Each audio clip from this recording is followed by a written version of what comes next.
one of those surprise maintenance issues that might creep up on you, like it did me, are the wheels on the pallet jack.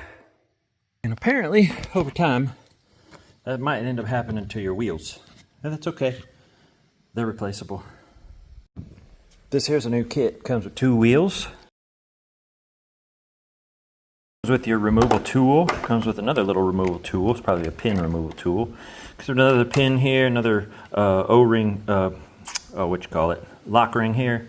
2 new caps that'll go on the outside, and then a new axle that'll go on the inside. So let's get to it, shall we? First things first, we're gonna pop off that cover.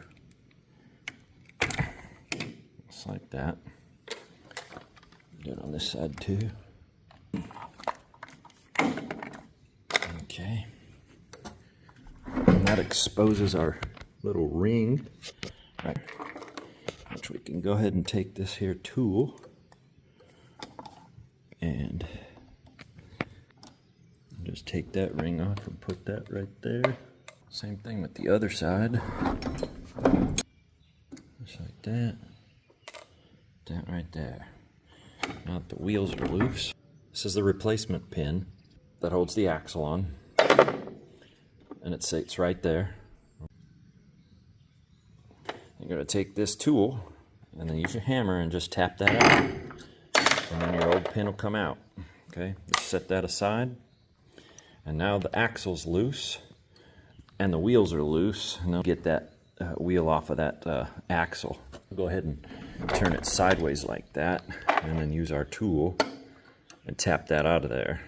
Pop in the old lock stud would be fine. It's a pretty easy, straightforward process. When you're taking your old wheels off, you might have some spacers, and the spacers might not fit back on, and that's okay. Just take your old lock ring and slide it all the way over and use that as a spacer, and then put your new lock ring on just like that. There you have it.